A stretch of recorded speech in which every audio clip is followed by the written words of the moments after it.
Welcome everyone, I'm Dr. Samantha Lee from the School of Chemical and Life Sciences. I'd like to share with you my presentation on infusing virtual reality simulations into curriculum for self-directed learning. Firstly, I'd like to share with you the impetus for me to incorporate VR into my modules. Secondly, I'd like to share with you how I've implemented this VR into part of my pedagogical methods to encourage self-directed learning in my students. The motivation for me to look for more innovative methods to engage my students come from mainly my module feedback for confocal microscopy as well as the recent updates about VR in the news. Based on my module feedback for flow cytometry and confocal microscopy, student feedback that they would like to make better use of the waiting time to enhance their practical skills, and I thought the VR would be of help. Additionally, the option of purchasing another confocal microscope would be challenging, as one such unit would cost easily another $50,000 to $200,000. Next, I was interested in using VR for my lessons because of the recent spate of news featuring VR in increasing productivity, skills and competencies in workers. For example, in December 2018, clean tech companies are tapping on VR training to beat labor crunch and competition. More recently, in January 2019, the Home Team's adoption of VR technology is part of their move to prepare its officers with the skills necessary when they are deployed in the field. I've chosen to engage Labster for the VR simulations. Labster is an award-winning VR science simulator company that produces VR simulations and offers students a true-to-life lab experience at a fraction of the cost of the real lab. They have prestigious collaborations worldwide, including Stanford University as well as MIT.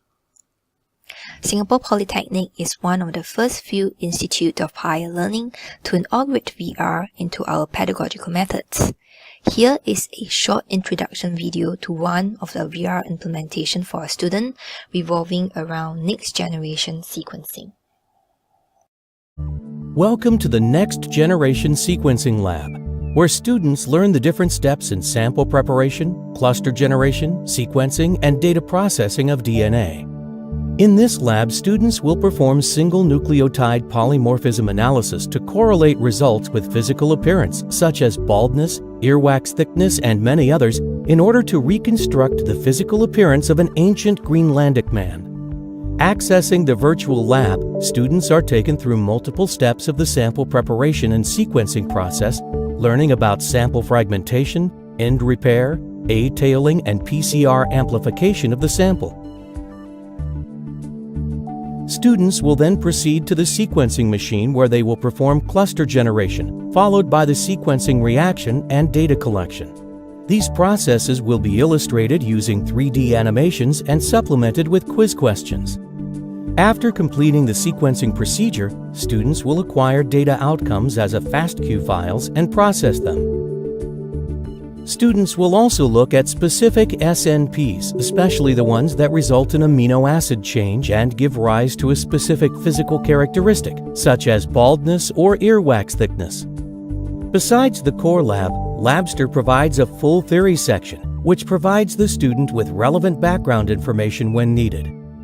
I'm delighted to share with you some of my VR best practices. I've intertwined the lesson plan like connective tissue, binding together the pre-class, inter-class, as well as post-class, very much similar to phases of flipped classroom design. When designing the instructional plan, I also bear in mind that I follow the Gane's 9 events of instruction as such, in Phase 1, Phase 2, as well as Phase 3. Moving on to the first phase of VR implementation, this VR implementation was introduced into common Year 1 module students taking immunology, and 105 students partake in these VR simulations by Labster. 2 simulations were chosen, including Antibody Lab as well as the ELISA Lab. Both tests are important for the application of immunological assay, as you can see over here. This pre-class session serves as a warm-up session to the actual VR simulation and serve as a platform to lay the ground rules for grading these VR. In addition, students are required to partake in a pre-test consisting of 10 MCQ questions prior to attempting the VR. This pre-test will serve as a baseline of their comprehension of the topic before VR intervention. The objective of the pre-class is also to provide the learners a framework to establish the relative importance of the topics in the lesson and to spark learners' interest. As these VR simulations have elements of gamification and case-based learning incorporated, students are motivated to try out these VRs. Hence, it has increased students' engagement cognitively. For instance, in Antibody Vr Lab, students will learn about the concepts of antibody and antigens. They will also learn about the ABO and rhesus blood grouping systems and their importance in blood transfusions. They will be tasked as doctors to apply their knowledge to help a young couple determine a potential risk for rhesus factor incompatibility in their newborn. During the interclass, this is where the materials will be presented to the students and where self-paced learning will occur. During interclass sessions, student self-testing will happen and students can play the VR at their own pace with unlimited attempts. The VR lab pad and higher order thinking questions interspersed within the VR require students to apply newly acquired knowledge or revisit prior knowledge before moving on to the next stage of the simulation. As VR instructors, we can also closely monitor the students' progress remotely and give feedback or assistance when necessary. Moving on to the last phase of VR implementation, which is the post-class session. This is where we'll meet the students face-to-face to give feedback. In the post-class, students complete the same set of MCQ questions in the post-test and also practice the applications of the newly learned skill sets in real practical sessions. The objective is to elicit immediate practice, and at the same time, lecturers can also monitor students' understanding and competencies in real practical sessions and provide feedback to identify learning gaps. I would like to take this opportunity to share with you some of the advantages that I find about using VR implementation in my modules. First of all, I find that there is improved motivation and enhanced student engagement as students are allowed to fail in a risk-free environment and constantly learn from their mistakes and failures. This inquiry-based style of learning encourages students to explore around the virtual lab freely and in a risk-free environment.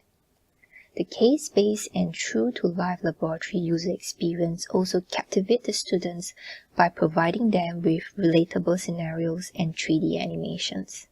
This allows them to visualize life science down to the molecular level.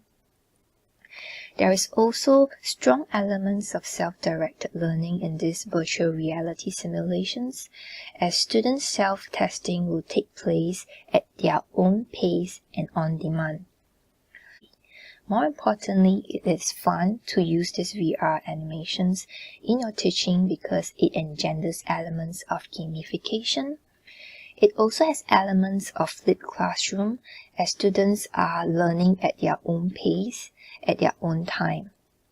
More importantly and lastly, it helps to prepare the students for the real world as students are able to appreciate and see more connection of what they have learned in connection to the real world.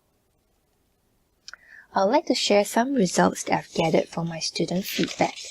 A positive 84% of the students find the virtual reality user experience as motivating, and at the same time their perception of immunology has also changed from being boring to more interesting. An encouraging 97% agreed that they are responsible for their own learning, and this suggests that this has empowered the students to take control of their own learning, and this is very encouraging. A 70% also felt that they are more proficient in their lab skills, indicating and suggesting that our students have successfully acquired self-directed learning skill sets through these animations. Here are some student feedback that I would like to share. I think that the Labster simulations have assisted me in self-directed learning because aside from what was needed to answer the quiz questions within the simulation, which already enhances my learning, more information regarding the experiments and its related concepts were also provided, which helped me greatly in the understanding of various concepts. To end off the presentation, I'd like to quote Albert Einstein. The only source of knowledge is experience, and I'm grateful that VR has offered our students this mind-boggling and fascinating virtual experience, which has engendered them with lifelong learning skills. Virtual reality is a highly immersive tool that scaffolds students, support problem solving, and drive self-directed learning skill sets.